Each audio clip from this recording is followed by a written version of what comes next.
Welcome. Tonight, we talk about what is happening to your body right now, quietly, whether you're 30, 50, or 70.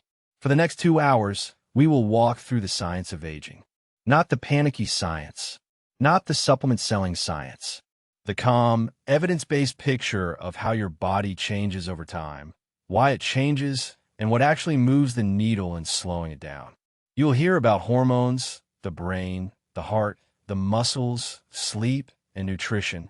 You will hear about the hallmarks of aging, which are the deep cellular processes that drive the changes you see in the mirror. You will hear about the big levers that genuinely extend health span, and you will hear about the small levers that get oversold. This is meant to inform you, not alarm you. Aging is not a disease. It is a process you can understand, a process you can shape within limits by the choices you make daily. The decisions you make today, repeated thousands of times across the years ahead, are the choices that will most shape how you arrive at 60, 70, 80. Not heroic transformations, not exotic supplements. The accumulation of small, consistent practices. That is the actual lever. You do not need to remember everything tonight. The patterns will stay. Tomorrow you will choose differently in some small way. What you eat, when you move, how you sleep, who you spend your time with. Over years, those small choices add up to something significant. The science here is real, but humility is required. We do not know everything. New evidence overturns old certainties regularly. I will tell you what the current best evidence suggests and where the uncertainty lives. There is also a deeper truth worth holding on to. The goal of understanding aging is not to fear it, not to fight it, not to deny it. The goal is to navigate it with awareness, to compress the years of decline, to extend the years of vitality, to arrive at the end of life with as much capacity, presence, and meaning as the body and mind allow. People who age do not all have the same genes. They do not all have the same wealth. What they share is patterns. Patterns of movement, of nutrition, of sleep, of connection, of purpose. The patterns are knowable. They are within reach. Most are free. Tonight we map them. Settle in. Breathe slowly. Let the science wash over you. We begin. 3 things to understand before we go deeper. The first is, aging is not one thing. It is tempting to think of aging as a single process, a clock ticking down, the body wearing out evenly. The reality is more interesting and more useful. Researchers have identified at least 12 interconnected processes that drive aging at the cellular level. These are sometimes called the hallmarks of aging. They include genomic instability, where DNA accumulates damage over time from radiation, oxidative stress, and replication errors. They include telomere attrition, where the protective caps on chromosomes wear down with each cell division, eventually triggering replicative senescence. They include epigenetic alterations, where the chemical tags that control gene expression drift away from their youthful patterns. They include loss of proteostasis, where the systems that fold and maintain proteins begin to fail, leading to misfolded proteins that accumulate. There is also mitochondrial dysfunction, where the energy-producing organelles in your cells become less efficient and produce more harmful byproducts. There is cellular senescence, where cells stop dividing but do not die, and instead linger and secrete inflammatory signals. There is stem cell exhaustion, where the populations that replenish tissues become smaller and less effective. There is altered intercellular communication, where the signals between cells become noisier and less coordinated. More recently, researchers have added chronic inflammation, sometimes called inflammaging dysbiosis of the gut microbiome, autophagy decline, and disabled macroautophagy as additional hallmarks. Each of these can be measured. Each can be intervened upon. None of them by itself is aging. All of them together are. This matters because it changes how we think about anti-aging. There is no single magic pill that will reverse the whole network, but interventions that hit several hallmarks at once, exercise being the obvious example, can shift the trajectory meaningfully. Caloric restriction also hits multiple hallmarks. So does deep sleep. So does avoiding chronic stress. This is also why supplements that target one hallmark tend to underperform. Even if a supplement successfully extends telomeres, it does not address the other 11 hallmarks. The biology of aging is a network. Single-node interventions get little traction. The second is your biological age is not your chronological age.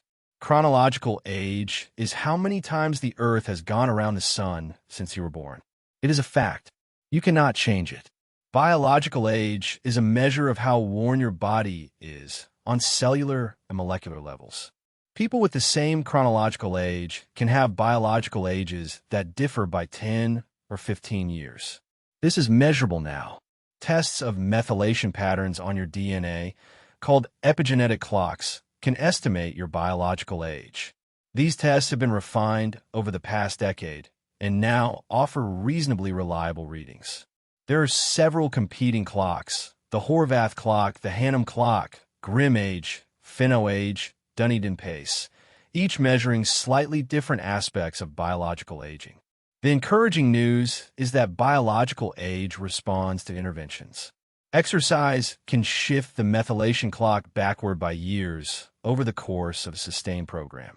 Improvements in sleep, diet, and stress also shift the clocks. The body responds. So the question is never just, how old are you? The better question is, how old does your body think it is, and is that getting better or worse? If you're curious, you can purchase consumer epigenetic age tests. The science is real, though the precision is still imperfect. More importantly, the test results themselves can be motivating. Knowing your biological age and being able to retest in a year creates accountability for the lifestyle interventions that move the number. But you do not need a test to apply the principle. The interventions that improve biological age are the same interventions that improve everything else: sleep, exercise, nutrition, stress, connection. The third is the aging trajectory is not a straight line. For much of life, decline is gradual, about 0.1% per year, give or take. But the trajectory accelerates at certain inflection points. Researchers at Stanford, in a notable 2024 study, found that the body undergoes two major waves of accelerated molecular aging, around age 44 and again around age 60. At these points, many molecular markers shift dramatically over just a few years. Then the pace slows again. This explains why people often describe feeling like they aged suddenly in their mid-40s or noticing a step change after 60. They are not imagining it. The cellular machinery is, in fact, undergoing two periods of rapid reorganization. What is happening at these inflection points is complex. Around age 44, there are significant shifts in lipid metabolism, alcohol metabolism, caffeine metabolism, and cardiovascular markers. Around age 60, there are major shifts in immune function, kidney function, and carbohydrate metabolism. This also gives you actionable information. The decade leading up to each inflection point is a good time to lay down habits that will be paying off when the wave arrives. Strength and metabolic health built in your 30s protects you through your 40s. Cardiovascular and cognitive habits built in your 50s protect you through your 60s. People who arrive at the inflection points with poor foundations experience the waves more harshly. People who arrive with good foundations experience them as gentle bumps. The investment of years matters. 3 core concepts. Aging is a network of processes. Biological age can be moved. The trajectory has inflection points. A common misconception worth correcting. Many people believe aging is mostly genetic. Studies of identical twins, however, suggest that genetics accounts for only about 20 to 30% of the variance in lifespan and health span. Most of the rest is lifestyle, environment, and what we might call accumulated wisdom. This is liberating. You have far more control than you may think. The choices matter. Carry these forward. 3 hormonal shifts that define the second half of life. The first shift is testosterone decline. In men, testosterone peaks in the late teens and early 20s, then declines roughly 1% per year. By age 50, average levels are about 30% lower than they were at 20. By 70, they're often half. The effects of low testosterone are subtle but real. Reduced muscle mass, increased body fat, especially around the midsection, lower energy, reduced libido, mood changes, cognitive fog. Some men experience these strongly, some barely at all. The picture is more complex than the supplement industry suggests. Testosterone is not a youth elixir. Replacement therapy has risks, including cardiovascular ones, and is appropriate only when symptoms are severe and labs confirm clinical deficiency.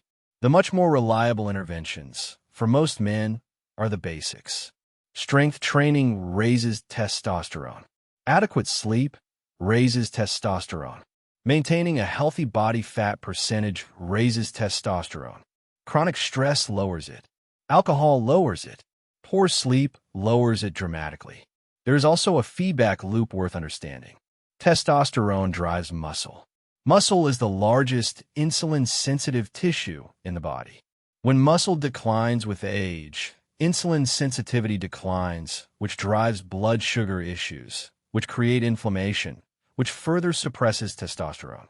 The cycle compounds. The break in the cycle is resistance training.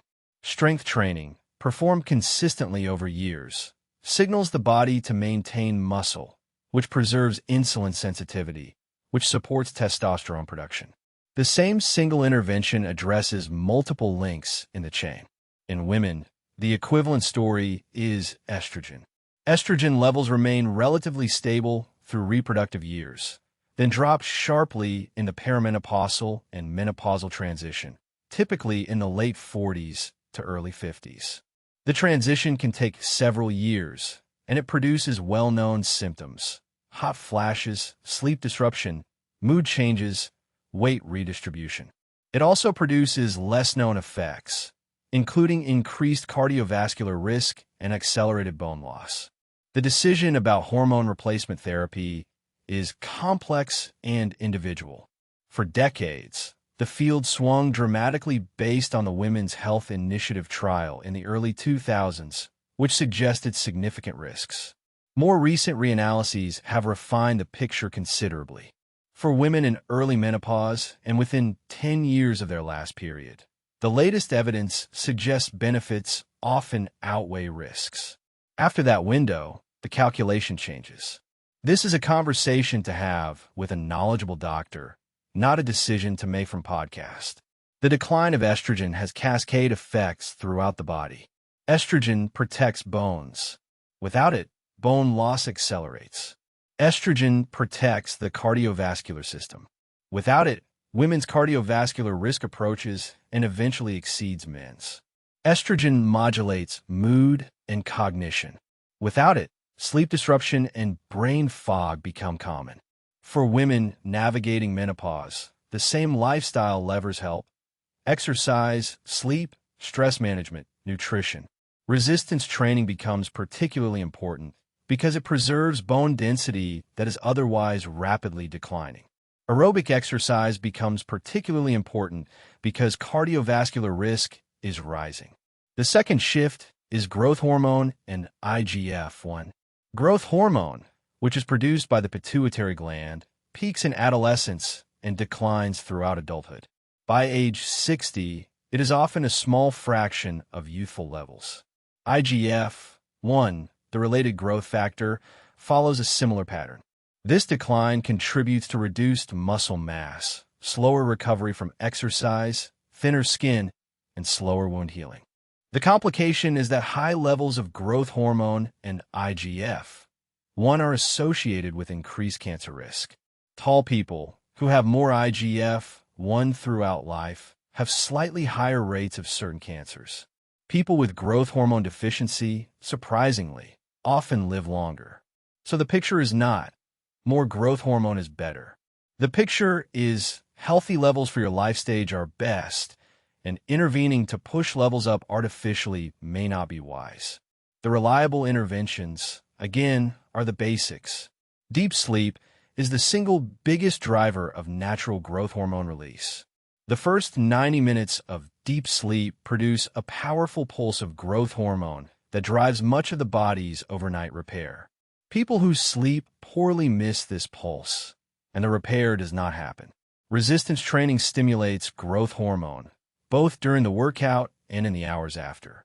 Brief fasting periods stimulate it. Sugar and chronic snacking suppress it. The pattern that supports healthy growth hormone is, then, mostly behavioral. Lift heavy occasionally. Sleep deeply. Eat in defined windows rather than constantly. Avoid sugar spikes. These produce something close to youthful growth hormone patterns without any pharmaceutical intervention. The third shift is cortisol. Cortisol is the stress hormone. In healthy people, it follows a daily rhythm. High in the morning to get you moving. Low at night to let you sleep. With age, two things happen. Average cortisol drifts upward, and the daily rhythm flattens. The morning peak is less sharp, the evening trough less low. Chronic elevated cortisol drives many of the visible signs of aging. Belly fat, thinner skin, hippocampal shrinkage, insulin resistance, sleep disruption. There is a research finding that connects chronic cortisol elevation to telomere shortening, suggesting that stress may quite literally accelerate cellular aging. The fix is not a drug. The fix is management of chronic stress. Daily downregulation through breath work, movement, social connection, time in nature. Adequate sleep, limiting stimulants, saying no to commitments that drain you. The cortisol curve responds to lifestyle. People who manage their stress have flatter, lower curves that look more like younger people. People who do not accumulate the effects. A particularly insidious pattern is what researchers call cortisol awakening response dysregulation. In healthy people, cortisol rises sharply in the first 30 minutes after waking, providing the energy and alertness needed to start the day. In chronically stressed or poorly slept people, this response is blunted. The morning feels flat. Energy is low. Coffee partially compensates, but does not replicate the natural response. The interventions that restore the morning cortisol response are largely behavioral. Get sunlight within 30 minutes of waking. Do brief physical activity in the first hour. Eat protein early. Have a consistent wake time. Over weeks, the cortisol curve normalizes. 3 hormonal shifts: testosterone or estrogen, growth hormone, cortisol. Each declines or rises with age, and each responds to the same basic levers: sleep, movement, stress management, body composition. A common misconception worth correcting. Many people believe hormonal optimization requires testing and intervention with exotic compounds. The evidence does not support this for most people. Lifestyle moves hormones more reliably than any over-the-counter supplement, and for most adults, lifestyle is enough. Where hormonal intervention is appropriate: clinical hypogonadism in men, severe perimenopausal symptoms in women. The conversation belongs with a doctor who knows your full picture, not with a supplement seller or wellness influencer. 3 things about how the brain changes with age. The first is neuroplasticity persists but slows. For decades, the dogma was that the brain stops changing after early adulthood. That dogma is wrong. The adult brain remains plastic, capable of forming new connections, growing new neurons in certain regions, and reorganizing in response to learning and experience. But the pace slows. Children acquire language effortlessly. Adults acquire it with conscious effort. The brain is still flexible, but it needs more deliberate input to change. What this means practically is learning new things in middle and later life is not just possible. It is essential for brain health. The brain that is challenged stays sharp. The brain that is bored declines faster. This does not mean crossword puzzles save your brain. The evidence on puzzle apps and brain training is mixed and mostly disappointing. What works is genuine learning that pushes you. A new language, a new instrument, a new skill that requires sustained focus. The harder the learning, the bigger the brain response. Research on cognitive reserve has found a striking pattern. People who pursue mentally demanding hobbies and continue formal or informal learning in a later life show measurable differences in brain structure and function. They develop what researchers call cognitive reserve, extra capacity that buffers against age-related changes. When neurons are lost, cognitive reserve allows the brain to compensate, often without symptoms. A specific finding worth knowing: learning a second language, even later in life, is one of the most robust drivers of cognitive reserve. The bilingual brain has measurably better executive function, attention, and resistance to dementia than the monolingual brain. The protective effect of bilingualism in delaying symptomatic dementia averages around 4 to 5 years across studies. This is one of the few interventions for cognitive aging with a clear, replicated dose-response relationship. The more you use multiple languages over your lifespan, the more your brain benefits. The second is memory changes are real but specific. Two kinds of memory matter for daily life: working memory, which is what you can hold in mind right now, and long-term memory, which is what you can retrieve from storage. Working memory does decline with age. The number of items you can juggle simultaneously drops. This is why multitasking becomes harder. This is why interruption is more disruptive at 60 than at 30. Long-term memory mostly holds up well, with one notable exception: the ability to retrieve specific words, names, faces, occasional vocabulary slows. This is the tip of the tongue phenomenon. The information is stored. The retrieval is harder. Both effects are responsive to sleep, exercise, and engagement. Poor sleep dramatically worsens working memory. A single night of bad sleep can reduce working memory performance by as much as 40%. Chronic poor sleep, over years, may produce structural changes in the hippocampus that reduce memory capacity more permanently. Aerobic exercise improves working memory.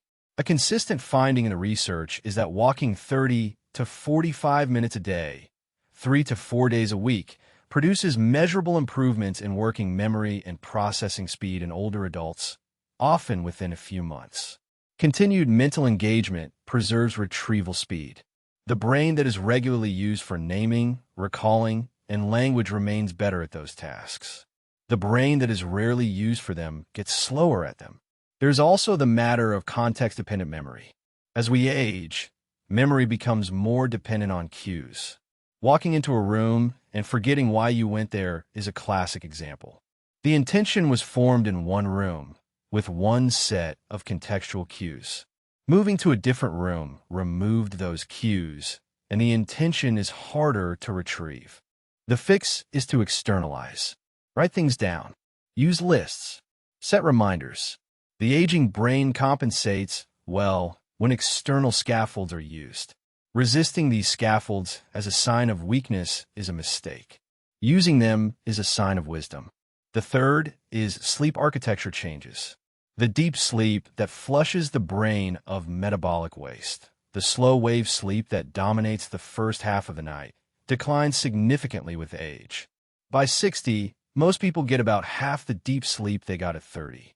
This matters for brain health more than almost anything else.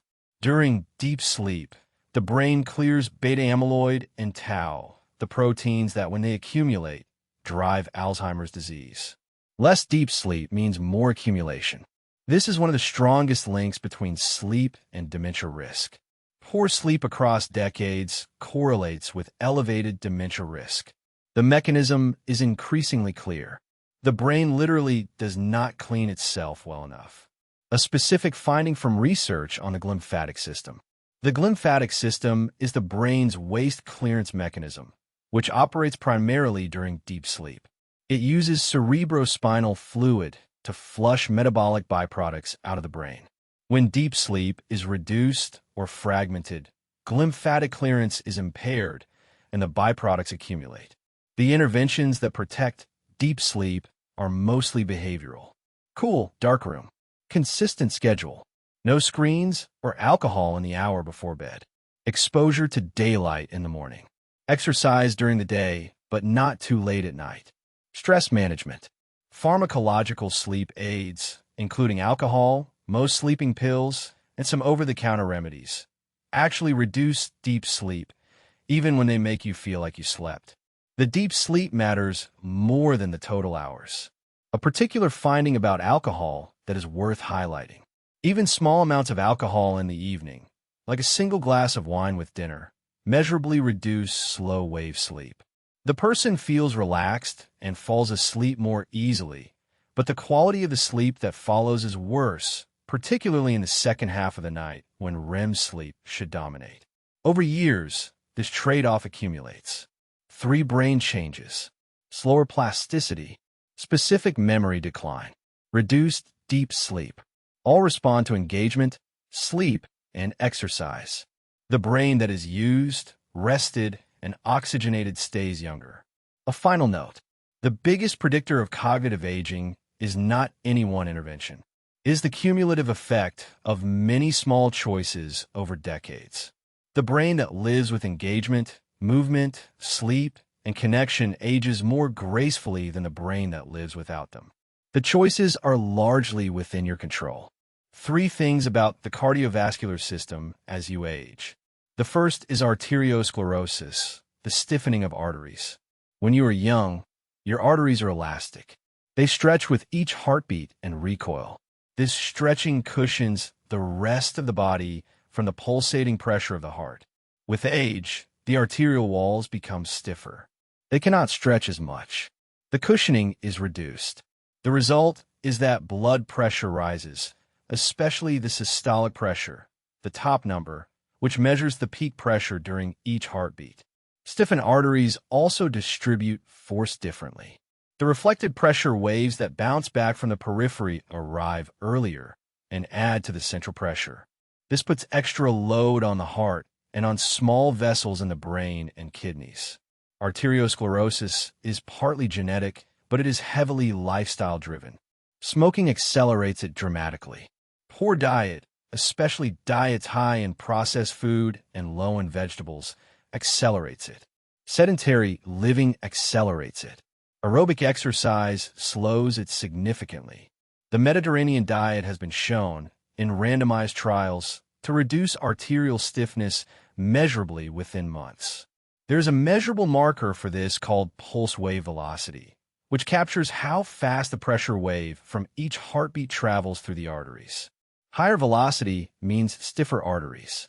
It correlates with cardiovascular events better than blood pressure alone in many studies. Researchers consider it one of the more sensitive early markers of cardiovascular aging. What the research has shown is that pulse wave velocity responds to intervention. Stop smoking, and it improves over months. Adopt a Mediterranean dietary pattern, and it improves over months. Start regular aerobic exercise, and it improves over months. None of these changes work overnight. All of them work over time, and the cumulative effect is significant. The second is the changing blood pressure curve. Systolic blood pressure tends to rise with age. Diastolic pressure, the bottom number, tends to plateau or fall after midlife. This produces a widening pulse pressure, which is itself a risk factor. The wider the gap between top and bottom, the more strain on small vessels. The targets for blood pressure have shifted in recent decades. The current evidence suggests that, for most adults, keeping systolic below 120 when feasible is best for long-term outcomes. Above 130 starts to compound risk meaningfully. The good news is blood pressure responds powerfully to lifestyle. Weight loss, even modest, lowers it. Reducing salt and increasing potassium-rich foods lowers it. Regular aerobic exercise lowers it. Stress reduction lowers it. For some people, lifestyle alone is enough. For others, medication is necessary. The choice is medical and individual. But there is no shame in medication when needed.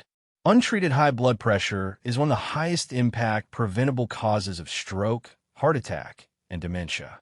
A specific intervention with strong evidence is the DASH diet, which stand for dietary approaches to stop hypertension. It emphasizes vegetables, fruits, whole grains, lean proteins, and low sodium. Studies of the DASH pattern have shown blood pressure reductions of 5 to 10 points within weeks of adoption, equivalent to a moderate-strength blood pressure medication, with no side effects. Another with strong evidence is what researchers call isometric exercise training, particularly hand grip exercises.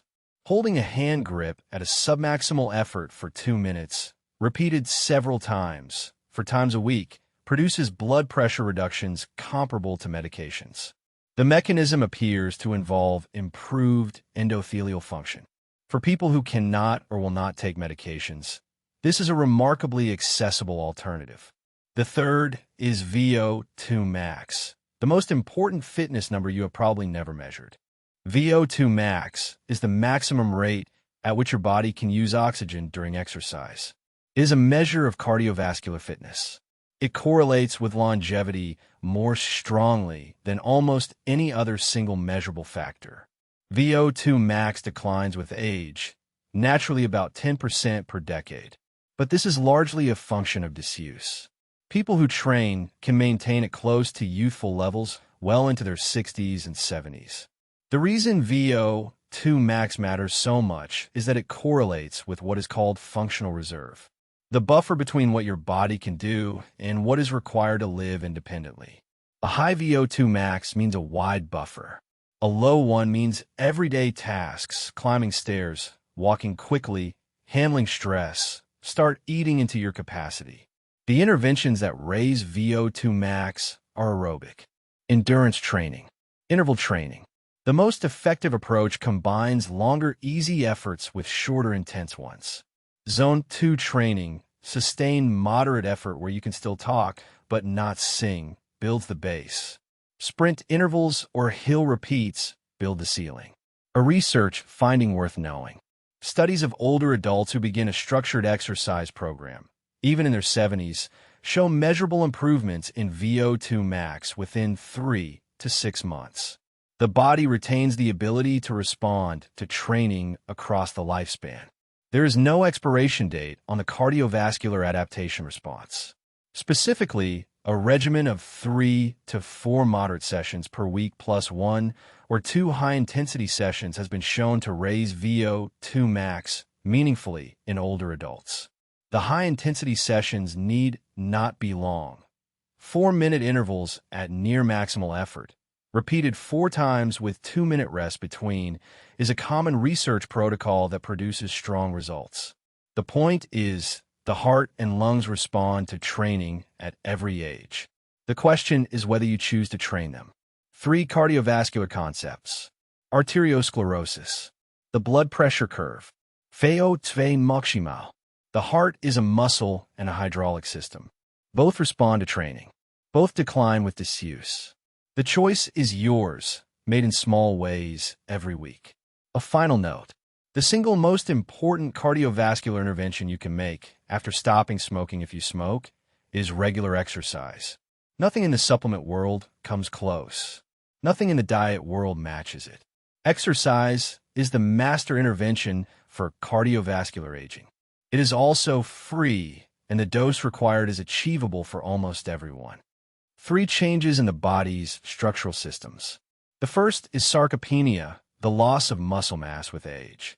Beginning in the 30s, average adults lose about 3 to 8% of muscle mass per decade. The rate accelerates after 60.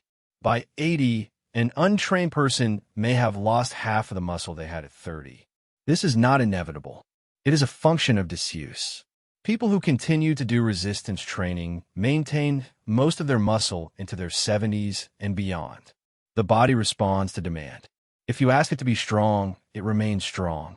If you ask only for the muscle required to sit and walk, it gradually lets the rest atrophy. The consequences of sarcopenia are profound. Muscle is metabolically active. It burns calories at rest and helps regulate blood sugar. Losing muscle worsens metabolic health. Muscle is structural. It supports the spine, the joints, the daily activities of life. Losing muscle increases fall risk, the leading cause of injury death in older adults. There's also a particular form of sarcopenia called sarcopenic obesity, where muscle is lost while fat is gained, leaving total body weight roughly stable but body composition badly degraded. This pattern is especially concerning because the scale does not show the problem. Many people in their 50s and 60s weigh the same as in their 30s, but have lost 10 or 15 pounds of muscle and gained the same amount of fat. The metabolic consequences are major even when weight looks normal. The intervention is resistance training, the single most evidence-backed intervention for healthy aging. 2 to 3 sessions per week. Compound movements like squats, hinges, presses, pulls. Progressive overload, gradually adding weight or repetitions as you adapt. You do not need to lift maximal weights to benefit. Even moderate loads, performed to fatigue, drive most of the adaptation. The key is consistency and progressive challenge over years and decades. A specific framework worth knowing. The recommended dosage for older adults is now broadly considered to be 2 to 3 sessions per week, working all major muscle groups, with sets taken close to fatigue. The exact rep ranges and weights matter less than the consistency. Someone doing 8 to 12 reps to fatigue with moderate weight will see almost the same benefits as someone doing 4 to 6 reps with heavy weight, provided both train consistently. The barrier for most people is not knowledge. It is starting. A program of bodyweight squats, push-ups from the knees if needed, inverted rows, and core work performed 2 to 3 times per week would put most older adults in the top decile of their age group for muscle preservation. Equipment is optional. Consistency is not. The second is osteopenia and osteoporosis, bone loss. Bone density peaks around age 30. After that, bones lose minerals slowly. For women, the loss accelerates dramatically at menopause due to estrogen decline. By the 70s and 80s, many women have lost a third of their bone density. The risk is fractures. A hip fracture in an older adult is associated with a sharply increased risk of death in the following year. Spinal compression fractures cause height loss, posture changes, and chronic pain. Bone density responds to mechanical loading and to nutrition. Weight-bearing exercise, walking, jogging, jumping, lifting, signals to the bones to maintain density. Adequate calcium and vitamin D support the materials needed. Adequate protein supports the matrix. There is a specific kind of loading that bones respond to particularly well: impact and high-strain loading. Walking is good. Jogging is better. Jumping is even better for bone density. Lifting heavy weights, especially through the spine and hips, is excellent. Activities like tennis, dance, and stair climbing also build bone. Sedentary living, low calcium intake, low vitamin D, and certain medications accelerate bone loss. Smoking accelerates it significantly. Excessive alcohol accelerates it. A research finding worth knowing. Bone density is most responsive to loading when the loading is varied, unexpected, and intense.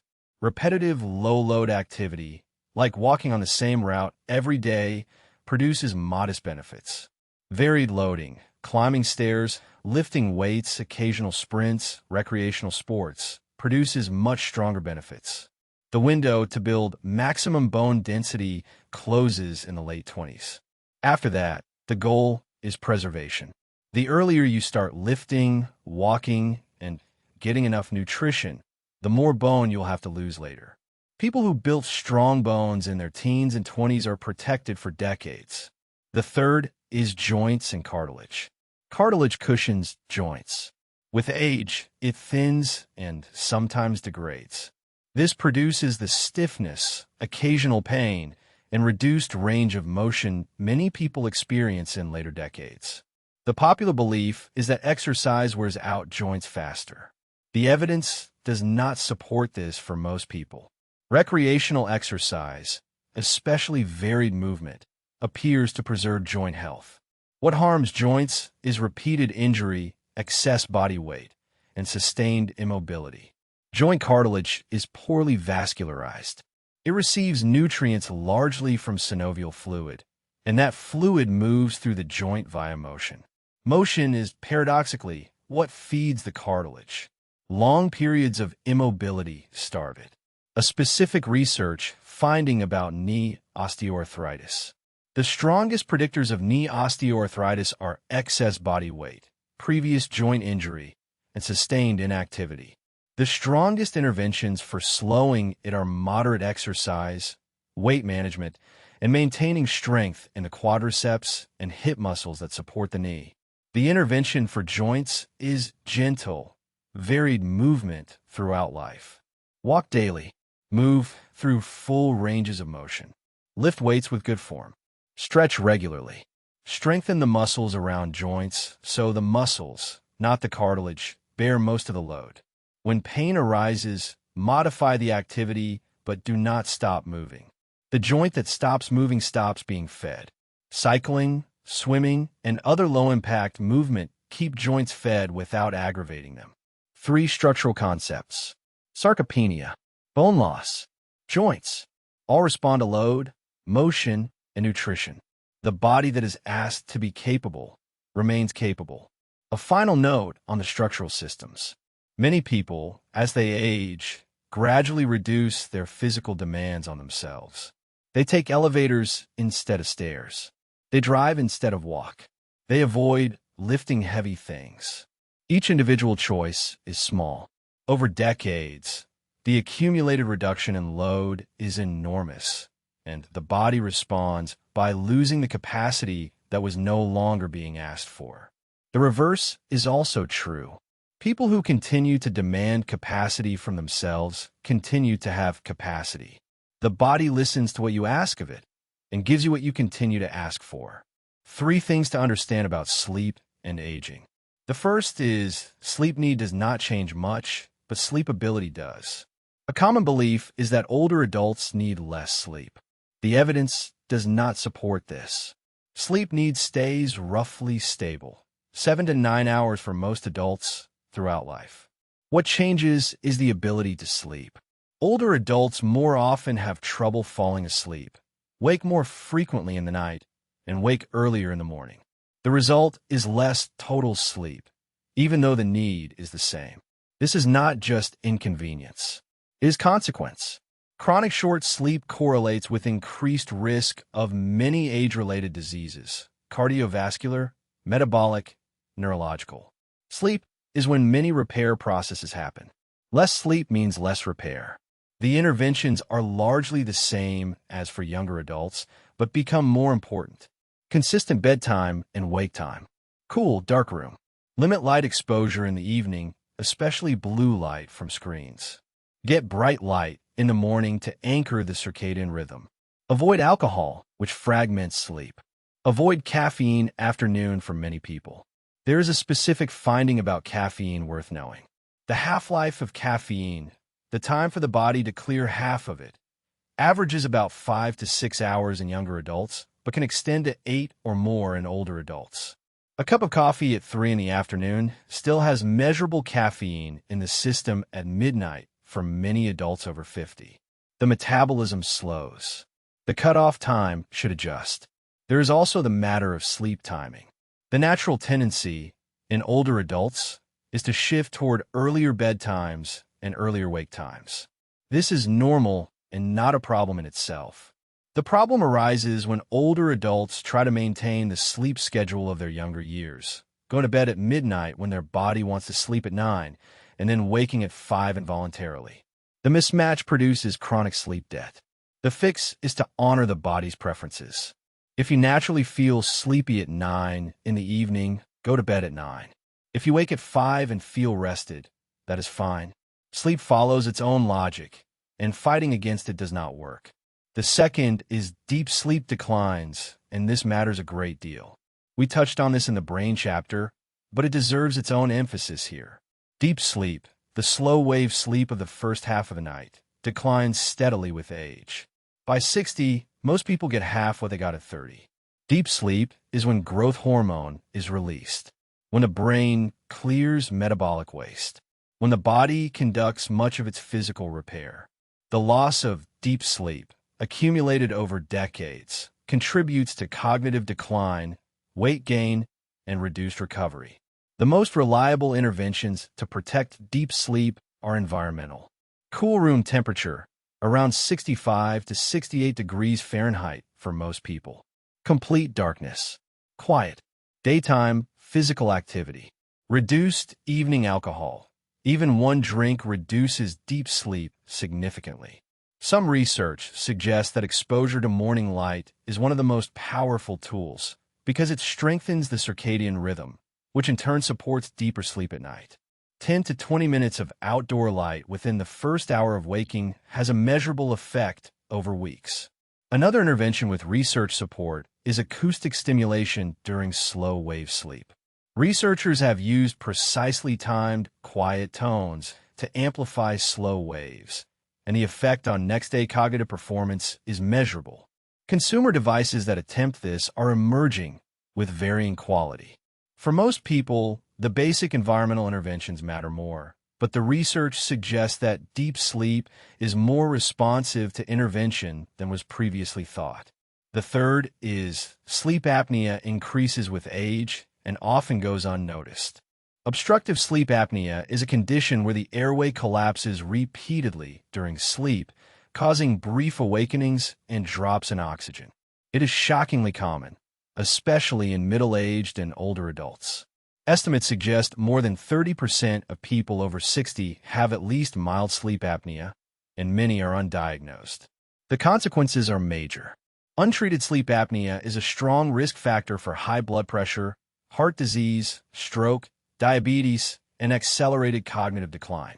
Symptoms include loud snoring, observed pauses in breathing, gasping awakenings, daytime fatigue despite enough hours in bed, and morning headaches. Risk is higher with overweight, larger neck circumference, and male sex, but anyone can have it. If you suspect it, or your partner has noticed any of the warning signs, a sleep study is one of the most high-leverage tests in aging medicine.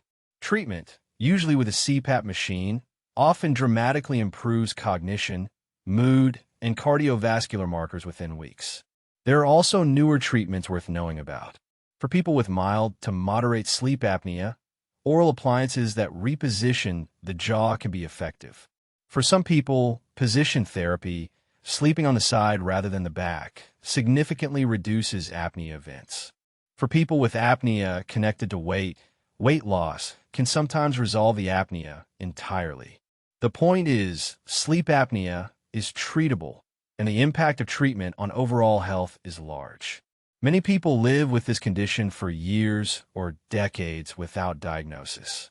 Suspecting it, getting tested, and treating it when present is one of the higher impact medical interventions available in aging. 3 sleep concepts. Stable need, but declining ability. Deep sleep decline. Sleep apnea risk. Sleep is the most underrated lever in healthy aging. Get it right, and many other things improve. Get it wrong, and many other interventions cannot compensate. A final note. Many people, as they age, accept poor sleep as inevitable. The evidence does not support this acceptance. Most older adults can sleep significantly better than they currently do with the right behavioral and environmental adjustments. The investment in better sleep is one of the highest return investments available in the entire field of aging. 3 nutritional principles for aging well. The first is protein needs increase with age, not decrease. A common pattern in older adults is to eat less protein, often because appetite drops and digestion slows. But this is exactly backwards from what the body needs. Protein is required for muscle maintenance, for immune function, for tissue repair, for hormone production. With age, the body becomes less efficient at extracting and using protein. This is called anabolic resistance. The same amount of protein produces less muscle response. The implication is older adults often need more protein per pound of body weight than younger adults, not less. Most current evidence suggests that for adults over 60, intakes of about 1 to 1.2 grams of protein per kilogram of body weight per day support muscle maintenance. For someone weighing 160 pounds, that is roughly 75 to 90 grams per day, distributed across meals. Sources matter. Animal proteins, meat, fish, eggs, dairy, provide complete amino acid profiles and are particularly effective at stimulating muscle protein synthesis. Plant proteins are good too, but you need a bit more to get the same effect, and you need to combine sources to get all essential amino acids. The pattern that works best for most people is a substantial protein dose at each meal, not all loaded into dinner. 25 to 40 grams per meal, 3 times a day, gives the body the building blocks it needs across the day. The reason is biological. Muscle protein synthesis is stimulated by reaching a threshold of leucine, one of the essential amino acids. Spreading protein across meals reaches that threshold multiple times per day. Loading it all into one meal reaches it once and wastes the rest. A specific finding about breakfast. Many older adults consume their lightest meal in the morning, often skipping it or having only carbohydrates. This pattern, repeated daily, results in extended periods of low protein availability, which exacerbates anabolic resistance. Including substantial protein at breakfast, eggs, Greek yogurt, cottage cheese, protein-rich smoothies, produces measurable improvements in muscle maintenance over months. The second is the Mediterranean dietary pattern has the strongest aging evidence. Among all the diets studied for aging outcomes, the Mediterranean pattern has the most consistent positive evidence. Multiple large randomized trials have shown reduced cardiovascular disease, reduced cognitive decline, and reduced mortality with this eating pattern. The pattern is abundant vegetables, fruits, legumes, nuts, whole grains. Olive oil as the primary fat. Fish multiple times per week. Moderate amounts of poultry, eggs, and dairy. Limited red meat. Very limited processed foods. Optional moderate wine with meals. The reason this works is probably not any single component. It is the overall pattern. Anti-inflammatory. Rich in monounsaturated fats. High in polyphenol and antioxidants. Lower glycemic load. High in fiber for the gut microbiome. You do not need to be Italian to follow this pattern. The principles transfer to any cuisine. Lots of plants. Healthy fats. Adequate but not excessive protein. Minimally processed. A specific finding from the Paradigm study, one of the largest randomized trials of the Mediterranean diet. Participants assigned to the Mediterranean diet plus extra olive oil or nuts showed a 30% reduction in major cardiovascular events compared to a low-fat control diet over an average of 5 years. The effect appeared within the first year and was sustained throughout the trial. Subsequent analyses have shown reduced rates of cognitive decline and several cancers in the same intervention groups. The Mediterranean pattern is also associated with longer telomere length, lower inflammatory markers, and improved gut microbiome composition. These are not direct evidence of slowed aging, but they are consistent with it. For practical adoption, the simplest version of the Mediterranean pattern is eat more vegetables, replace butter and seed oils with olive oil, eat fish twice a week, snack on nuts, and limit processed foods. That alone, sustained, would move most people closer to the dietary pattern with the strongest aging evidence. The third is caloric restriction and intermittent fasting, what the evidence really says. Caloric restriction extends lifespan dramatically in animal studies. Mice live up to 50% longer when fed about 30% less. The mechanisms are well studied. Reduced cellular stress, improved insulin sensitivity, activated longevity pathways, reduced inflammation. In humans, the evidence is more nuanced. Modest caloric restriction does improve markers of metabolic health, reduce inflammation, and likely extends health span to some degree. But extreme caloric restriction is not sustainable for most people and carries risks, especially in older adults. Loss of muscle mass, reduced bone density, social and psychological strain. The Calorie Study, the largest randomized trial of caloric restriction in healthy non-obese humans, found that about 15% caloric reduction over 2 years produced measurable improvements in cardiovascular markers, inflammation, and quality of life. Importantly, the participants did not lose dangerous amounts of weight or experience significant muscle loss. The intervention was sustainable and beneficial. But 15% caloric restriction is not zero effort. It requires conscious choice about food across years. Most people cannot sustain it. Intermittent fasting, eating within a compressed window each day, or full-day fasts occasionally, has gained popularity as a more sustainable approach. The evidence is mixed, but cautiously positive. Time-restricted eating, where you eat within an 8 to 10-hour window, appears to provide some metabolic benefits without requiring strict calorie counting. One important nuance: several studies of time-restricted eating compared head-to-head with traditional caloric restriction find similar benefits when total calories are matched. This suggests that the timing itself may be less important than the calorie reduction that often comes with it. People who eat within a smaller window often eat less by accident, and that calorie reduction drives most of the benefit. The honest summary is the optimal approach for most people is probably some combination. Eat real food. Stop eating before you're stuffed. Have an overnight fast of 12 hours or more. Easy if you just stop eating after dinner. Do not chronically overfuel. Do not chronically underfuel either. There is also a particular nutritional concern that emerges in later life: vitamin and mineral status. Many older adults are deficient in vitamin D, vitamin B12, magnesium, and sometimes other nutrients. These deficiencies have outsized effects on energy, cognition, and bone health. A simple panel of basic micronutrient testing every few years can identify deficiencies that, once corrected, produce noticeable improvements in well-being. 3 nutritional principles. More protein, not less. Mediterranean pattern. Modest restriction without extremism. The food you eat is, over decades, one of the biggest determinants of how you age. Now we name them. The interventions that, based on the best evidence, most affect how you age.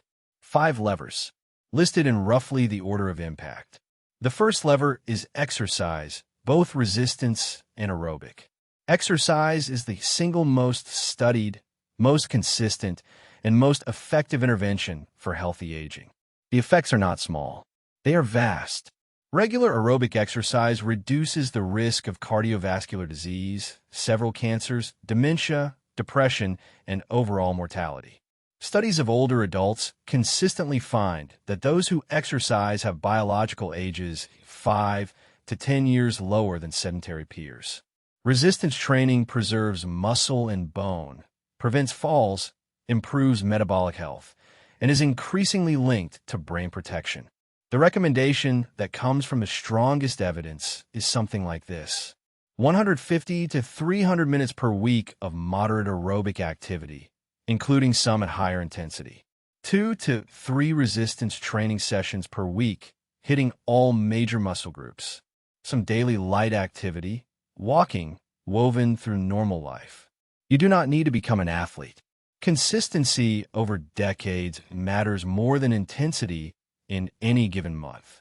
Find activities you genuinely enjoy. Schedule them like appointments. Make them part of who you are. A particularly powerful finding.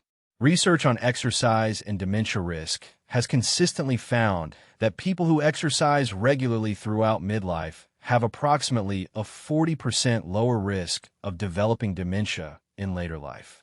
The protective effect appears to operate through multiple pathways: better cardiovascular health, reduced inflammation, increased brain-derived neurotrophic factor, and possibly improved sleep.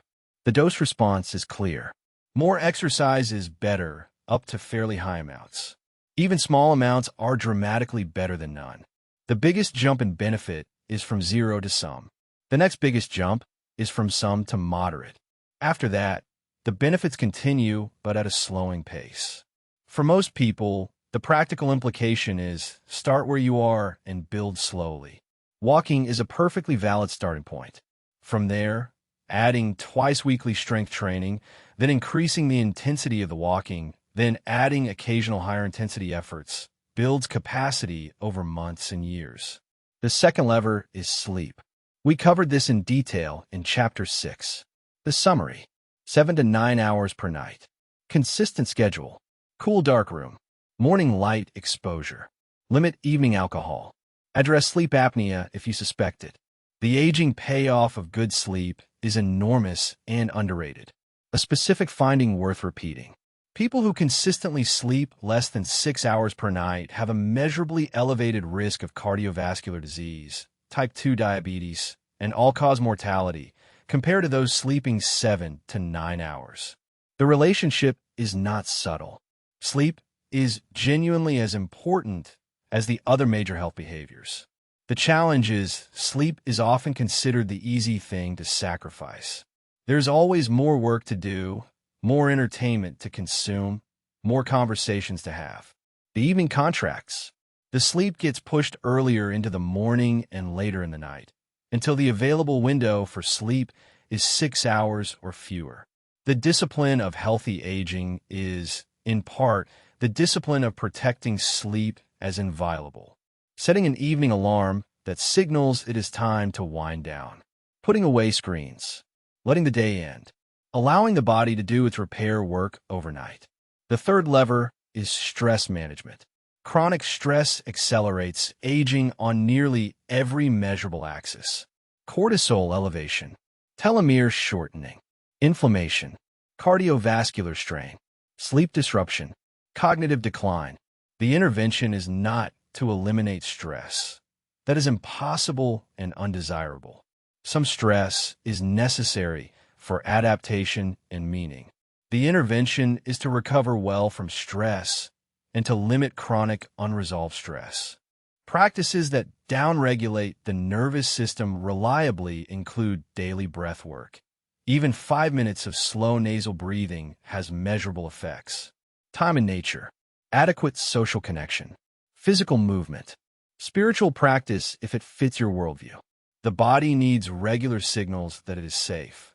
In a modern environment, those signals do not come for free. You have to manufacture them. Research on mindfulness meditation has shown measurable changes in stress biomarkers. Reduced cortisol, reduced inflammation, slowed cellular aging on epigenetic clocks among people who practice regularly. The effect is dose-dependent. More practice produces more benefit. The minimum effective dose appears to be around 10 to 20 minutes daily, sustained over months. Other practices with research support include Tai Chi, yoga, and time spent in green natural environments. The mechanism for all of these appears to be parasympathetic activation, turning on the rest and digest part of the nervous system that counters the stress response. For people who do not gravitate toward formal practice, walking in nature is one of the most accessible interventions. 20 minutes of walking in green spaces several times per week produces measurable reductions in stress biomarkers and improvements in mood. The intervention is essentially free and available to most. The fourth lever is social connection. Loneliness and social isolation are associated with increased mortality risk roughly equivalent to smoking. This is one of the most replicated findings in social epidemiology. The mechanism is not entirely understood. Some of it is behavioral. Lonely people exercise less and eat less well. Some of it is direct. Chronic loneliness elevates inflammation and stress hormones. The intervention is to prioritize relationships through all stages of life. Maintain old friendships. Build new ones. Be of service to others. Spend time with family and chosen family. Engage with communities. Quality matters more than quantity. A few close relationships matter more than many shallow ones. But total social engagement also matters. The longest-running study of human happiness and longevity, the Harvard Study of Adult Development, has tracked participants for over 80 years. Its most consistent finding is that the strongest predictor of late-life health and happiness is the quality of close relationships. Not income, not career success, not even genetics. The depth and warmth of close relationships. This is one of the more profound findings in the entire field of aging research. It suggests that what you invest in human connection across decades is one of the most determinative factors in how you age. The practical implication. As you age, friendships often require deliberate maintenance. Work colleagues drift after retirement. Children move away. PPD. The default trajectory is shrinking social circles. The intervention is to actively cultivate new connections, to maintain old ones, to be in community. The fifth lever is light, especially morning sun.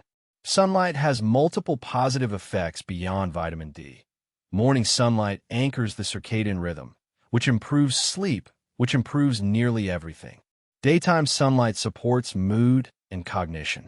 The mechanism is complex, but the effects are real. The intervention is to get outside, especially in the morning. 10 to 20 minutes of outdoor light within the first hour or two of waking has documented effects on sleep, mood, and circadian alignment. Sunscreen protects against skin damage, but complete avoidance of sun has costs too. The balance is moderate exposure, protected when needed. Research on light exposure has expanded considerably in recent years. Beyond the well-known role in vitamin D synthesis and circadian rhythm, sunlight appears to affect mood through pathways involving serotonin, dopamine, and nitric oxide. Some research suggests that infrared wavelengths in sunlight may have direct mitochondrial benefits. The picture is still emerging. What is clear is that modern indoor life provides far less light exposure than humans evolved with. Even a sunlit office is dimmer than a cloudy outdoor environment. The intervention is simply to go outside more often, especially in the morning and during the day, and to avoid bright artificial light at night. 5 levers. Exercise, sleep, stress management, social connection, light. These are not glamorous. They're not the supplements you see advertised, but they are what actually works based on decades of evidence across millions of people. Notice, none of them cost much. None require a prescription. None depend on technology. They're mostly free, mostly behavioral, and mostly within your reach. Let me bring this together. The framework you now carry. Aging is a network of cellular processes, not a single clock. Your biological age is not your chronological age. It responds to your choices. The trajectory has inflection points, especially around 44 and 60. Hormones shift. Testosterone, estrogen, growth hormone, and cortisol all change in predictable ways.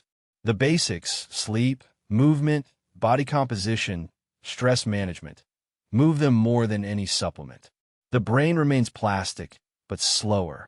Deep sleep declines and matters enormously for cognitive aging.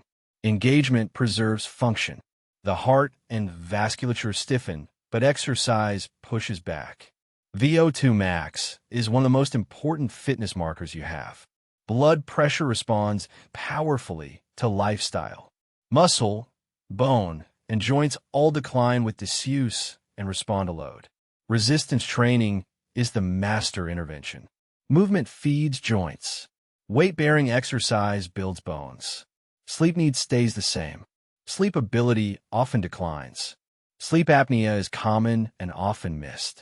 The environmental basics matter: cool, dark, quiet, consistent. Nutrition: more protein than you think, distributed across meals.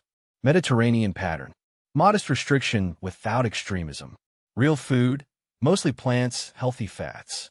The big levers: exercise, sleep, stress management, social connection, light. That is the picture. You do not need to perfect everything. You only need to move in the right direction on a few levers. Improvement is cumulative and compounding. The decade after decade trajectory matters more than any single year. Tomorrow you will notice something. Maybe you will sleep better. Maybe you will move differently. Maybe you will eat with slightly more attention. Maybe you will reach out to someone you have neglected. These small choices, made repeatedly, are how you age well. A final word: there is no perfect formula. Genetics matter. Luck matters. New research will revise some of what I have shared tonight. Be skeptical of anyone selling certainty about aging. Be especially skeptical of expensive supplements with miracle claims. The reliable interventions are mostly cheap and mostly behavioral. The goal is not to live forever. The goal is to be vital, engaged, and present for as much of your life as possible, to compress the period of decline, to extend the period of vigor, to be useful and connected to those you love and to the work that calls you for as many years as you have. This is also why the goal of healthy aging cannot be only about your own body. The body is the vehicle. What matters is the life lived in the body, the work, the relationships, the contributions, the meaning. Maintaining the vehicle so that you can continue to drive it where you care to go is the real point of all of this. Sleep gently tonight, or whatever you're doing while you listen. Tomorrow, choose something small, and then choose it again the day after. Years from now, the accumulated effect of those small choices will be the difference between aging well and aging poorly. You will not always feel the difference being made. The compound interest of healthy habits is slow and quiet, but it is real, and it builds in the background day after day after day. Trust the process. Choose the small things. Repeat them. Good night. Good morning. Good afternoon. Whichever it is for you. You are now equipped to age just a little better than you were 2 hours ago. That is enough.